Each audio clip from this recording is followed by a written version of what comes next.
নবী সাল্লাল্লাহু আলাইহি জীবনী ইহুদীদের সাথে চুক্তি। ইহুদীগণ আউস ও খাজরাজকে পরস্পর যুদ্ধে লিপ্ত রেখে তাদের শক্তিকে প্রবল ও প্রধানত করতে কিরূপ দুর্বিষহ সন্ধিমূলক পন্থা অবলম্বন করতে তা পূর্বে বলা হয়েছে। কাজী রাসূলুল্লাহ সাল্লাল্লাহু আলাইহি ওয়াসাল্লাম প্রথম কর্তব্য ইহুদীদের সাথে সন্ধিসূত্রে আবদ্ধ হওয়া, যেন তাওহীদের ঐক্য দুর্গ থেকে কোনো এক প্রকার অনৈক্যর অঘটন সৃষ্টি করতে না পারে।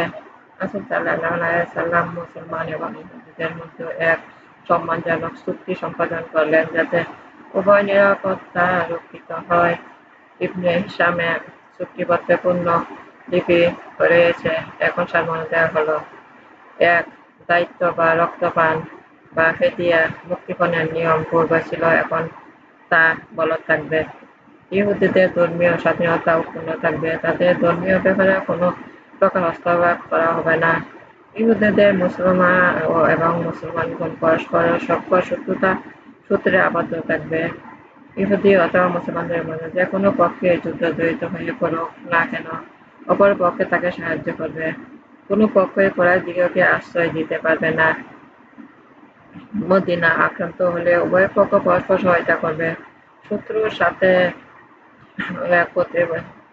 এক পক্ষ সন্ধি করলে তার পক্ষে সন্ধিকে শরিক থাকবে, কিন্তু ধর্মযুদ্ধ সম্পর্কে এ প্রযোজ্য নয়। আযানের হুকুম। আযান, ইকমত, জামাত, তাকবীরে তাহরিমা এই কয়েকটি হুকুম উম্মতে মুহাম্মাদিয়ার জন্য খাস নিয়ামত এবং পূর্ববর্তী উম্মতগণের নামাজ তা ছিল না।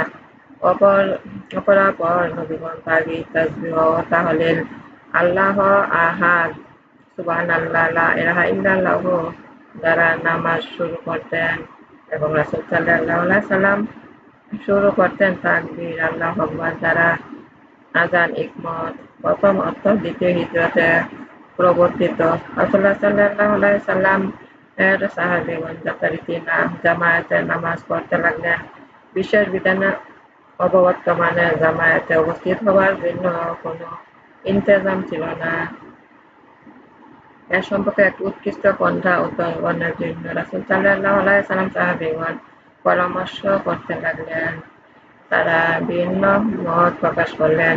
কেউ নামাজ সময় জানলা উঠান হোক, কেউ দেখে তা বুঝতে পারে যে জামাত সময় হয়েছে। আবার এ প্রস্তাবে রাসূল সাল্লাল্লাহু আলাইহি ওয়াসাল্লাম মনোঃপুত হলেন না।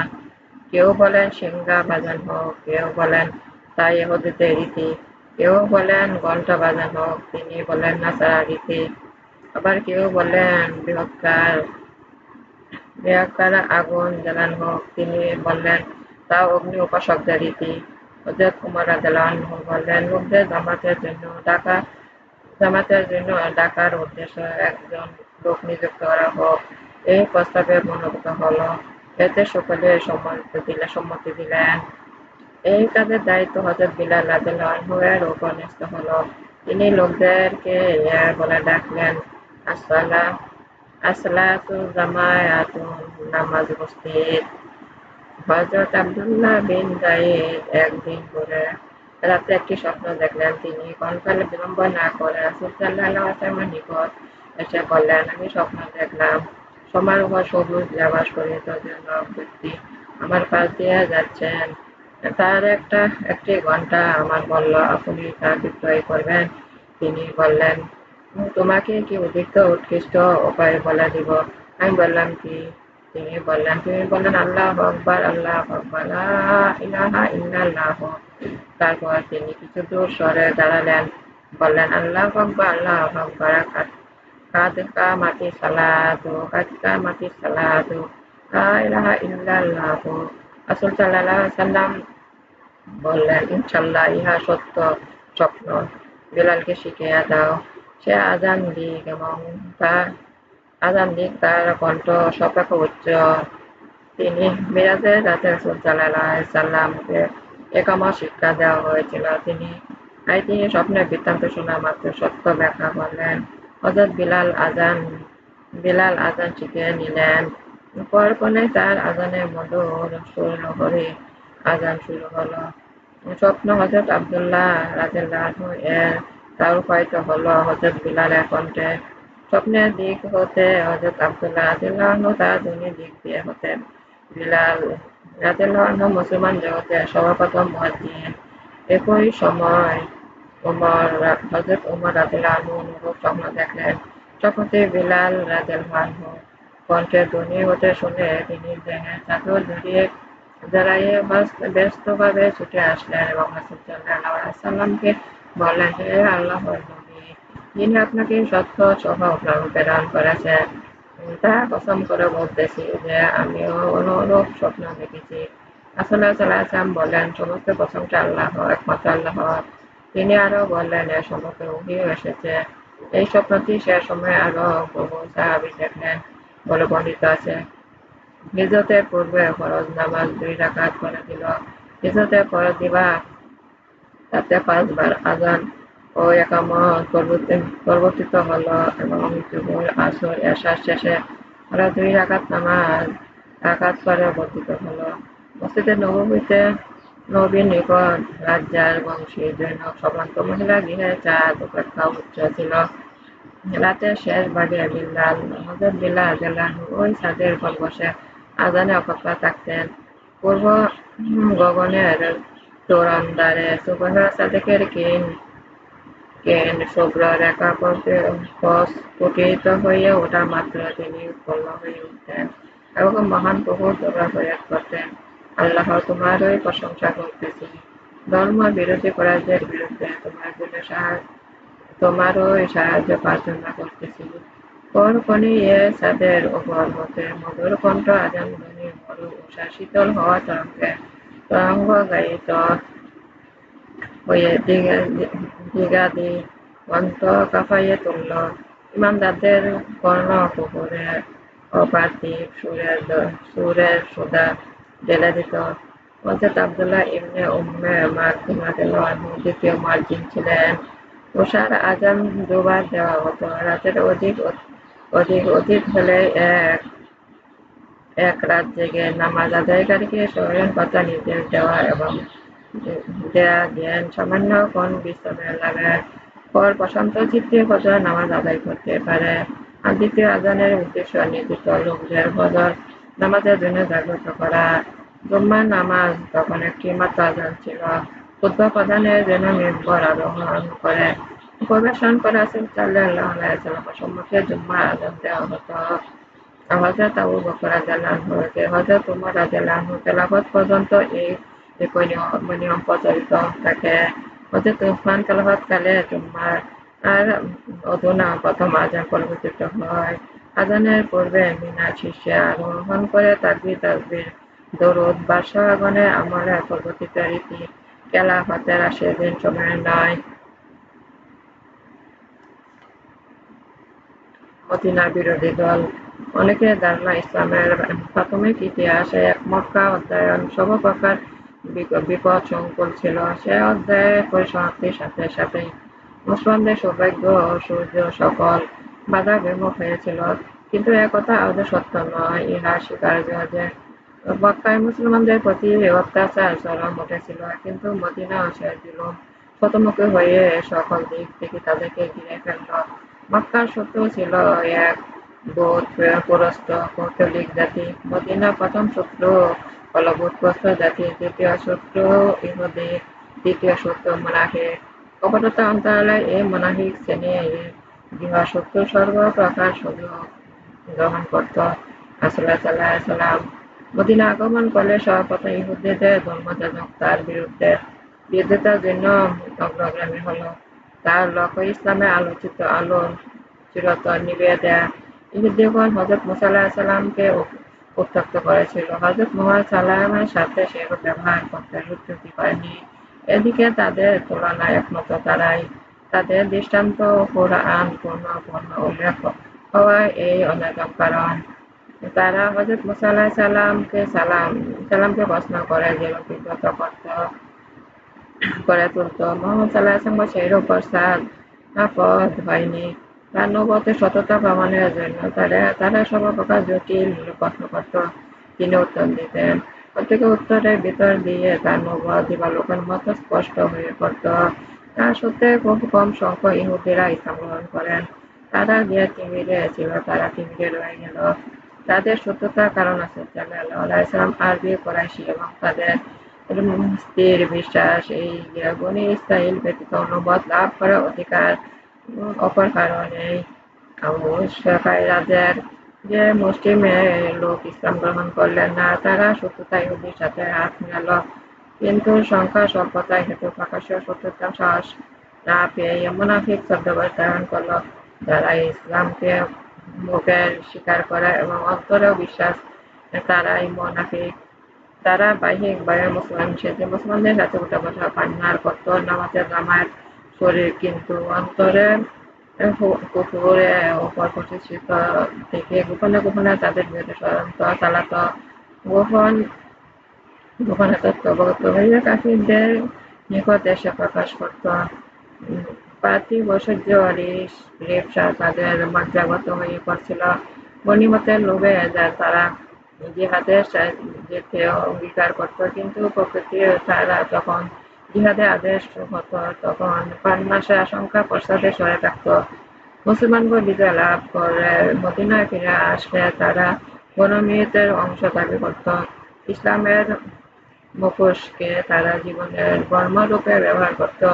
ইহুদি মুনাফিকদের উদ্দেশ্য হল রাসূল সাল্লাল্লাহু আলাইহি ওয়াসাল্লামের নবুওয়াত অস্বীকার করা। নানা প্রকার অধ্যত্বপূর্ণ কুনি বুদ্ধি মানুষ যা ভাবতে পারে না অনেক সময় তা সংঘটিত হয়ে থাকে। তাদের বেলায় তাই ঘটল। তাদের গুপ্ত ব্যাখ্যা ব্যস্ত ষড়যন্ত্রে ফাঁস হয়ে যেত। আল্লাহ ওহী দ্বারা আপন হাবিবকে সবকিছু জানিয়ে দিতেন। প্রশ্নোত্তর ওহীর মাধ্যমে আসতে লাগল। কোরআন ভাষা অভিশপ্ত ইহুদি মালাউন মুনাফিকদের চরিত্র নিছতায় কার্বরিত আচরণের পূর্ব প্রকাশ অসম্ভব। কাআব বিন আশরাফ, হুয়াই আখতাব ইবনে সালুল, লবিদ অন্য প্রধান প্রধান ইহুদি সহবেদ এভাবে শত্রুতা করল। মুনাফিকদের প্রথম সর্দার ছিল আব্দুল্লাহ বিন উবাই। সে নিজের দল সহ ইসলামের বিরুদ্ধে বিরোধিতা তৎপর হল। কাফিরদের প্রকাশ্য মুনাফিকদের গুপ্ত যাত্রা ইসলামের দীপ্ত মশালকে ছিল নির্বাচিত করতে। যতই প্রয়াস গেল ততই তার দ্বিগুণ বেগে প্রদীপ্ত হয়ে উঠল। সে উজ্জ্বল প্রজ্বলনবার আল্লাহ স্বহস্তে গ্রহণ করেছেন। সত্যতা প্রবল ঝান্ডা, তারা কি হতে পারে তার আলো দিক দিগন্তে ছড়িয়ে পড়বে। বর্তমানে ভূত ভবিষ্যৎ আল্লাহ তাআলা একমাত্র, তিনি প্রতিপালক, তিনি অমর অক্ষয়। ইসলাম কাটি নৈতিক ধর্ম। বিরুদ্ধবাদীরা ইসলামের যত ক্ষতি না করতে পারে তার চেয়ে সহস্রগুণ ক্ষতি করছে তা নিজেদের সত্যতা মনে করে। তারা আল্লাহ রাসূলের প্রতারণা, কিন্তু তাদের আল্লাহ রাসূল আদৌ প্রতারণা হয়নি, পাথর হচ্ছে নিজেরাই। এ সত্যতার দ্বারা তারা নিজেদেরকে জাহান্নামের ইন্ধনে পরিণত করেছে এবং জাহান্নামে হবে তাদের অন্তর চিরাবাস। তাওহীদের দুর্গ সুদৃঢ়, দৃষ্টির অক্ষত, অগ্রপর সাথে সব দিক হতে এ দুর্গে অচল দেওয়া সম্ভব। যারা অপচেষ্টা করে তার অপচেষ্টার ফলে পতিত হয়ে ধ্বংস হয়।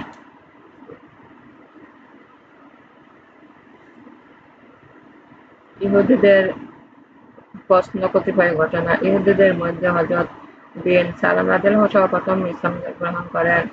হিজরতের পূর্বে তিনি রাসূল সাল্লাল্লাহু আলাইহি ওয়াসাল্লামের নাম, পরিচয়, গুণাবলী সম্পর্কে যা অবগত হতে পেরেছেন তাতে তার প্রত্যয় জন্মিল। ইনি তাওরাত বর্ণিত বহু পরিচিত রাসূল। তিনি আকুল আগ্রহে তার শুভাগমন প্রতীক্ষা রইলেন। রাসূল সাল্লাল্লাহু আলাইহি ওয়াসাল্লাম যখন কুবায় অবতরণ করেন তখন হযরত আব্দুল্লাহ বিন সালাম পূর্জুর বৃক্ষের শীর্ষে কাজে রত। পাদদেশে তার কুহু কালাদা উপবিষ্টা। রাসূলুল্লাহ সাল্লাল্লাহু আলাইহি ওয়াসাল্লাম আগমনের বার্তা শুনিয়ে তিনি বলে উঠলেন, আল্লাহু আকবার। তাকবীর শুনে কালাদা জিজ্ঞেস করলেন, ইনি কে? তিনি বললেন, মুসা বিন ইমরানের বাতা। ইনি তারই দ্বীনের উপর প্রতিষ্ঠিত। মুসা, ইনি একই বিষয়ে নিয়ে প্রেরিত হয়েছেন। কালাদা জিজ্ঞেস করল, কিয়ামতের পূর্বে আবির্ভাবের কথা আসতেছে, ইনি কে? সেই নবী? তিনি বললেন, হ্যাঁ। তিনি রাসূলুল্লাহ সাল্লাল্লাহু আলাইহি ওয়াসাল্লামকে দেখতে গেলেন। তিনি বর্ণনা করেছেন রাসূলুল্লাহ সাল্লাল্লাহু আলাইহি ওয়াসাল্লাম মদিনা উপস্থিত হলেন, লোকজন তার সম্মুখে ভিড় করে বসল। আমি তার পবিত্র মুখমণ্ডল দর্শনের আশায় সেদিন উপস্থিত হলাম। তার নুরানি চেহারা দেখে আমার প্রীতি জমিল যে সে ইহা কখনো মিথ্যাবাদী চেহারা হতে পারে না। আমি সর্বপ্রথম মনীষিত এবং ইয়ে উপদেশপূর্ণ বাণী শ্রবণ করলাম। সমবেত জনমণ্ডলী আহার্য করল, সালামের প্রসার সাধন করো, আত্মীয় বন্ধুর অপেক্ষা করো, রাত জেগে নামাজ পড়ো, সবাই শান্তির সাথে বেহেশতে প্রবেশ করবে।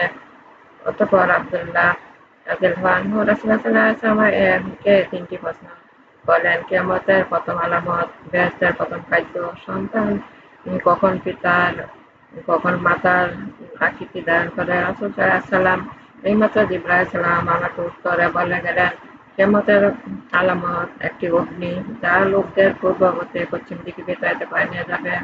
বেহেশতের প্রথম খাদ্য মৎস্যের কলিজা সংশ্লিষ্ট অতিরিক্ত অংশ। যখন স্বামী শুক্র স্ত্রীর চোখের ওপর পাওয়া করে তখন সন্তান পিতার অনুকরণে হয়, এবং স্ত্রী শুক্র স্বামীর চোখের ওপর পাওয়া বিস্তার করে তখন মাতার অনুকরণ হয়।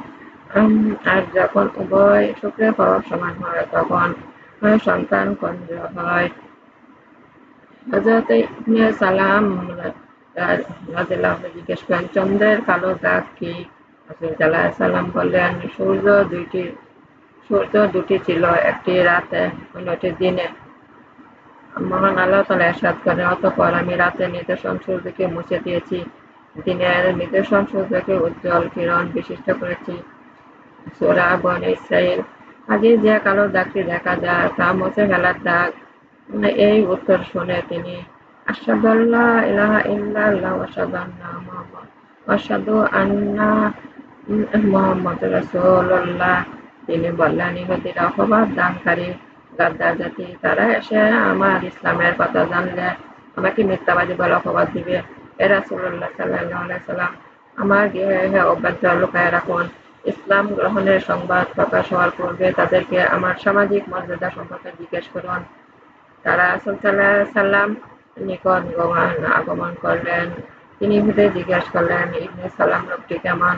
তারা বললেন, আমাদের সাইয়েদের তনয় গুরু, ধর্মগুরু, অভিজ্ঞ আলেম, ভক্তিপাত্র। তিনি বললেন, সে যদি ইসলাম গ্রহণ করে কিরূপ মনে করো? তারা বলল, আল্লাহ তাকে মুক্ত রাখুক। তাকে হলো তাদের শেষ কথা হলো আব্দুল্লাহ রাদিয়াল্লাহু আনহু অন্তরাল হতে বের হইয়া কালেমা শাহাদাত পাঠ করলেন। ইহুদীগণ আল্লাহর ভয় এবং এর দ্বীন গ্রহণ করো। তোমরা অবগত যে ইনি আল্লাহর রাসূল, তার নাম গুণাবলী তোমরা তাওরাতে পাঠ করেছ। আমি সাক্ষ্য দিতেছি যে ইনি আল্লাহর রাসূল, তারপর ঈমান এনেছি। তার সমবয়ে বলে উঠল, তুমি মিথ্যাবাদী নর আদমের পুত্র। এ বলে তার কোষা রটনা গালি বর্ষণ পবিত্র হল। তারা বহু খালেদা রাদিয়াল্লাহু আনহু ইসলাম গ্রহণ করেন। ইহুদী আব্দুল্লাহ বিন সুরিয়া রাদিয়াল্লাহু আনহু এর সম্মত হযরত জিবরাইল আলাইহিস সালামের কথা শুনে বলল, সে তো আমাদের শত্রু, কাজেই আমরা তোমার উপর ঈমান আনতে পারি না। যদি মিকাঈল উড়িয়ে আনত তবে তোমার উপর ঈমান আনার কোনো পন্থা থাকত না। জিবরাঈল জমিন উল্টিয়ে দেয়, কওম ধ্বংস করে, যুদ্ধের আদেশ দান করে, আর মিকাঈল শান্তির সমৃদ্ধ অবতীর্ণ করে। ইহুদীদের হযরত জিবরাঈল আলাইহিস সালামের প্রতি শত্রুতা পোষণের কারণ কয়টি ছিল? তারা বিশ্বাস করত যে জিবরাঈল আলাইহিস সালাম হযরত ইয়াকুব আলাইহিস সালাম আওলাদ বনী ইসমাঈলকে নবুওয়াত দান অঙ্গীকার করেছিলেন, কিন্তু ওয়াদা খেলাপ করে হযরত ইসমাঈল আলাইহিস সালাম আওলাদ হযরত মুহাম্মদ সাল্লাল্লাহু আলাইহি ওয়াসাল্লাম নবুওয়াত দান করেন। অপর এক কারণ হতে জিবরাঈল আলাইহিস সালাম ইসরাঈল বংশীয় নবীগণের প্রতি এই ওহী পৌঁছায়, পারস্য ভুক্তে নাচ্চার বাইতুল মুকাদ্দাস অধিকার করবে। এ সংবাদ অবগত হয়ে ইহুদীগণ করে নাচ্চারকে হত্যা করার উদ্দেশ্য সর্বশ্রেষ্ঠ বীর প্রেরণ করল। কিন্তু হযরত ইব্রাহিম আলাইহিস সালাম তাকে নিরস্ত করে বলল, যদি আল্লাহ তাআলা তোমাদেরকে হালাল করার ইচ্ছা করে থাকেন তবে তোমরা তাকে পরাস্ত করতে পারবে না।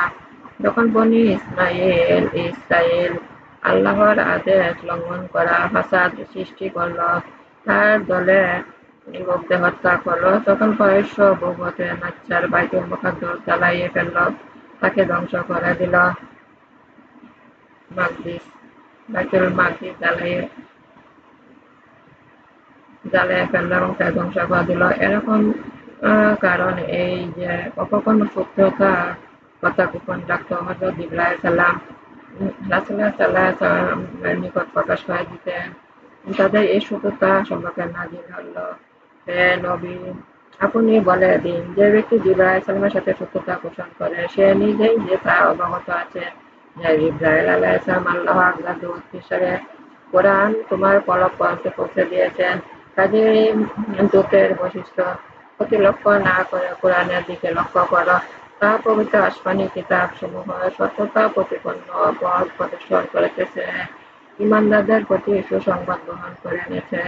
কাজেই জিবরাইলের সাথে কোনো সত্যতা করে কোরআনের অবমাননা করা নির্বোধিতা পরিচায়ক। জিবরাইলের সাথে সত্যতা রাখার অর্থ পরে বর্ণিত সমস্ত সত্যতার সাথে সমস্তের সাথে বর্ণিত সমস্তের সাথে সত্যতা রাখা।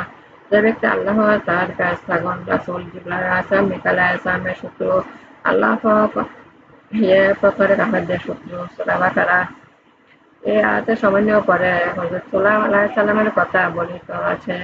তার কথা শোনা মাত্র ইহুদীরা বিস্মিত প্রকাশ করে বলল, মুহাম্মদ মনে করতেছে দায়ুর সন্তান সুলাইমান নবী ছিল। তা কখনো নয়, সে একজন জাদুকর মাত্র। তাদের এই মিথ্যা উক্তি ও প্রতিবাদে আল্লাহ নাযিল করেন, আর সুলাইমান কুফর করেনি, তবে শয়তানের দল লোকদের জাদু এবং বাবিলনের হারুত ও মারুত নামে ফেরেশতার উপর যা নাযিল হতো তা শিক্ষা দিয়ে কুফরি করল। সূরা বাকারা। হযরত ইবনে মাসউদ রাদিয়াল্লাহু আনহু হতে বর্ণিত, তিনি বর্ণনা করেছেন, আমি একদা রাসূল সাল্লাল্লাহু আলাইহি ওয়াসাল্লামের সাথে মদিনা কোনো শস্য ক্ষেত্রে দিয়ে যাচ্ছিলাম। তার হাতে খেজুর শাখা ষষ্ঠী ছিল। প্রথম ইহুদের সাথে সাক্ষাৎ হলে কেউ কেউ প্রশ্ন করতে চাইল। অবশিষ্ট ব্যক্তিরা বাধা দিয়ে বলল, তোমরা তার নবুয়ত অস্বীকার করতেছ। যদি প্রশ্ন করো তাহলে তিনি উত্তর দিবেন, তা সম্যক প্রমাণিত যে তিনি উম্মি নবী। তখন তোমরা অপ্রসন্ন হবে। এতে তারা কর্ণপাত না করে তাকে জিজ্ঞেস করা হলো, রূহ কি? তখন উহি হলো, বলে দাও, রূহ আমার প্রতিপালকের আদেশ হতে। বনী ইসরাঈল তারা বলল, আমাদের তাওরাতে তাই আছে। রাসূলুল্লাহ সাল্লাল্লাহু আলাইহি ওয়াসাল্লাম একে লা যাওয়া বাকরাইয়া প্রশ্নের উদ্দেশ্য ছিল। এর কারণ রূহ অর্থ মানুষের আত্মা। কুরআন হযরত ঈসা আলাইহিস সালাম, হযরত জিবরাইল আলাইহিস সালাম সমগোষ্ঠীভাবে এক শ্রেণীর ফেরেশতার জন্য রূহ শব্দের প্রয়োগ হয়ে থাকে। কাজেই তারা মনে করেছিল যে তিনি উত্তরে একটি কথা বললে অপরটি উল্লেখ করা হবে। এরূপে তার নবুয়ত অস্বীকার করা চালবাজি মাত্র। আব্দুল্লাহ সমগোষ্ঠীর উত্তর দিয়ে এই চালবাজিকে ব্যর্থ করে দিলেন। পূর্ব উত্তরে ইহুদীরা হতভম্ব হয়ে গেল, তাদের কণ্ঠ চিরতরে রুদ্ধ হয়ে গেল, কারণ রূহের অর্থবোধক সকল বস্তুই আল্লাহর আদেশ এবং আল্লাহ আমরের অন্তর্গত।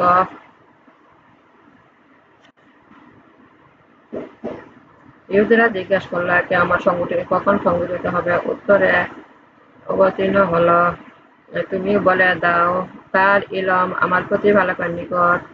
সূরা আরাফ। দুইজন ইহুদী জিজ্ঞাসা করল, আমি মূসাকে 9টি প্রশ্ন নির্দেশন করেছি, বর্ণিত ওই 9টি কি? রাসূল সাল্লাল্লাহু আলাইহি ওয়াসাল্লাম ইরশাদ করলেন, আল্লাহর সাথে কোনো শরীক করো না, ঘৃণা করো না, আল্লাহ যাকে হত্যা করা নিষেধ করেছেন তাকে হত্যা করো না, চুরি করো না, জাদু করো না, কতল করা উদ্দেশ্য কোনো নির্দোষ ব্যক্তিকে কোনো ক্ষমতাশালী ব্যক্তির নিকট নিয়ে যেও না, সুদ খেও না, সতী স্ত্রীলোককে জিনার অপবাদ দিও না। ইহুদীগণ তোমাদের জন্য তোমাদের জন্য খাস একটি আদেশ, শনিবার সম্পর্কে তোমরা আল্লাহর আদেশ সীমা লঙ্ঘন করো না। উত্তর শুনে উভয় হস্ত পদ চুম্বন করল। তারা বলল, আমরা সাক্ষ্য দিচ্ছি যে আপনি নবী। রাসূল সাল্লাল্লাহু আলাইহি ওয়াসাল্লাম বললেন, ইসলাম গ্রহণ হতে কেন বিরত রইলে? তারা বলল, হযরত দাউদ আলাইহিস সালাম তার বংশের সবাই নবী হওয়ার দোয়া করেছিলেন। যদি ইসলাম গ্রহণ করি, ইহুদিরা আমাকে দেখে কতল করে ফেলবে। ইহুদীগণ জিজ্ঞাসা করল, আসমান জমিন উভয়ের মধ্যে সবকিছু আল্লাহ কতদিনে সৃষ্টি করেছেন? রাসূল সাল্লাল্লাহু আলাইহি ওয়াসাল্লাম বললেন, আল্লাহ সবকিছু মঙ্গলবারে সৃষ্টি করেছেন। সমুদ্র, পানি, নহর যাবতীয় আবাদ ও মালামাল বুধবারে সৃষ্টি করেছেন। আসমানসমূহ বৃহস্পতিবার সৃষ্টি করেছেন। চন্দ্র, সূর্য, তারা, ফেরেশতা শুক্রবারে সৃষ্টি করেছেন।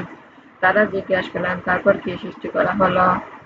রাসূল সাল্লাল্লাহু আলাইহি ওয়াসাল্লাম বলেন, তিনি আরশের উপর অধিষ্ঠিত হলেন। তারা বলল, তা সত্য হতো যদি বলতে। তারপর তিনি বিশ্রাম গ্রহণ করেন। ইহুদীদের বিশ্বাস, আল্লাহ ৬ দিনে সৃষ্টি কার্য সমাধান করে ক্লান্ত হয়ে পড়েন, শনিবারে বিশ্রাম গ্রহণ করেন। তাদের এই ভ্রান্ত বিশ্বাসের উপর আল্লাহ অর্থাৎ বলেন, আর নিশ্চয় আমি নবমণ্ডল, ভূমণ্ডল এবং এতদূর বয়ের মধ্যে যা আছে তা ৬ দিনে সৃষ্টি করেছি। কোনো ক্লান্তি আমাকে স্পর্শ করেনি। সূরা কাহফ আয়াত ৩। এক হাদিসে তিনি রবি, সোমবার জমিন সৃষ্টি করেছেন, মঙ্গলবার পর্বতমালা সৃষ্টি করেছেন, নদ-নদী, তরুলতা প্রভৃতি বুধবারে সৃষ্টি করেছেন, পশু-পাখি, হিংস্র জন্তু, কীট-পতঙ্গ, মুসিবত বৃহস্পতিবার সৃষ্টি করেছেন, ইনসানকে শুক্রবার সৃষ্টি করেছেন। শনিবারে সৃষ্টিকার্য হতে মুক্ত হলেন। শাম দেশের কোন দূরাঞ্চল হতে ২ জন অভিজ্ঞ ইহুদী ধর্মযাজক মদীনায় উপনীত হলেন। তারা রাসূল সাল্লাল্লাহু আলাইহি ওয়াসাল্লামের আবির্ভাবের কথা অবগত ছিলেন না। একজন অপরজনকে বললেন, শেষ জামানার নবীর জন্য মদীনা কতটা সুন্দর শহর। এরপর তারা তার আবির্ভাব, হিজরতের কথা অবগত হলেন। তারা বললেন, তিনি উত্তরে দানে সক্ষম হলে তারা ঈমান আনবেন বা অঙ্গীকার করলেন। তারা বললেন, আল্লাহর কিতাব সর্বশ্রেষ্ঠ শাহাদাত কি? এই প্রশ্নের উত্তরে নাজিল হলো, নিয়ন্তা আল্লাহ সাক্ষ্য দিচ্ছে যে তিনি ব্যতীত কোনো মাবুদ নেই, আর ফেরেশতা তার আলেমগণ ওই সাক্ষ্য দিতেছে তিনি ব্যতীত মাবুদ হওয়ার যোগ্য কারো নেই। তিনি পরাক্রমশালী, সর্বজ্ঞ। নিশ্চয় আল্লাহর নিকট ইসলাম একমাত্র ধর্ম। সূরা আলে ইমরান আয়াত ১৮। জার্সি লোকদের হাতে পান্নার বায়ক বসায়ন না করা ইহুদীদের রীতি ছিল। মসজিদের মধ্যে তারা ওই সমস্ত লোকদের ভিন্ন করে থাকত। আইয়ামে জাহেলিয়াতে আরো আরব নীতি প্রচলিত ছিল। এই সম্পর্কে ইহুদীরা রাসূল সাল্লাল্লাহু আলাইহি ওয়াসাল্লামকে প্রশ্ন করল। আরো বর্ণিত আছে যে ব্যক্তি রাসূল সাল্লাল্লাহু আলাইহি ওয়াসাল্লামকে জিজ্ঞাসা করলেন, শীত অতি তীব্র, বস্ত্র কম, আর যদি সেই লোকদের বস্ত্র অধিক দেয় তবে আমরা শীতে কষ্ট পাই। তাদের নিজেদের জন্য অধিক বস্ত্র রাখলে তাদের শীত হালকা হয়। এ প্রশ্নের উত্তরে নাজিল হলো,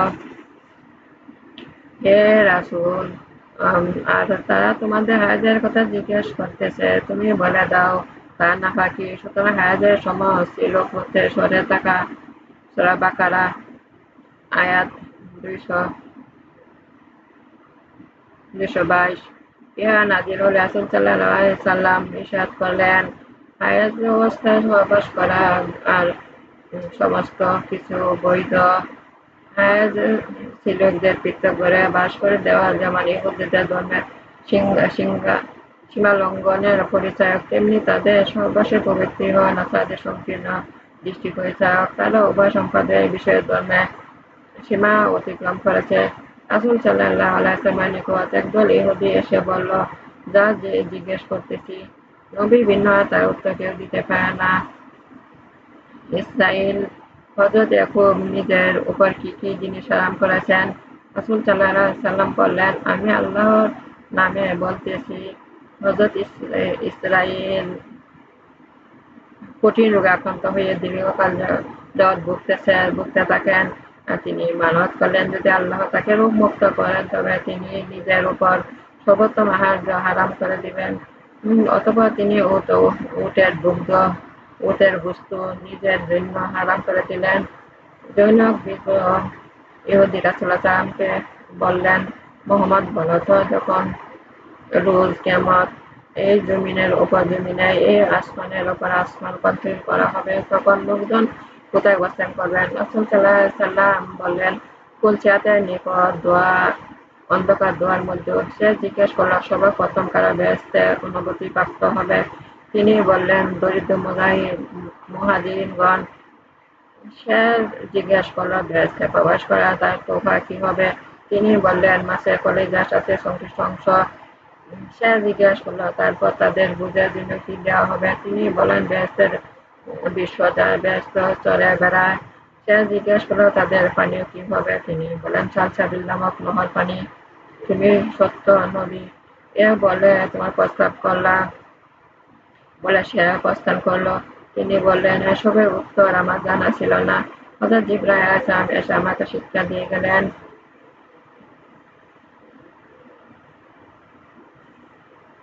নামাজ আমার উপর নামাজ জীবনে আমার আল্লাহর কাছে আপনার সম্মান করছি। আমার রব আমাকে আল্লাহর আনুগত্য করুন, রাসূলের আনুগত্য করুন, আল্লাহর উপদেশ পালন করতে শক্তি দান করুন। দুনিয়া আখিরাতে কল্যাণ দান করুন, জগতের অগ্নি হতে আমাকে রক্ষা করুন। আমার প্রিয় নবী হযরত মুহাম্মদ সাল্লাল্লাহু আলাইহি ওয়াসাল্লামের কাছে আমাদের গুনাহ ক্ষমা করুন। আমার ভিডিওগুলো আপনি একটু বেশি করে শেয়ার করুন, বেশি করে সাবস্ক্রাইব করুন। আল্লাহ আমার অভিভাবক, আল্লাহ আমার অভিভাবক, আল্লাহ আমার অবলম্বন, আল্লাহ আমার অবলম্বন, আল্লাহ আমার অবলম্বন। আমার ভিডিওগুলো আপনি একটু বেশি করে শেয়ার করুন, বেশি করে সাবস্ক্রাইব করুন।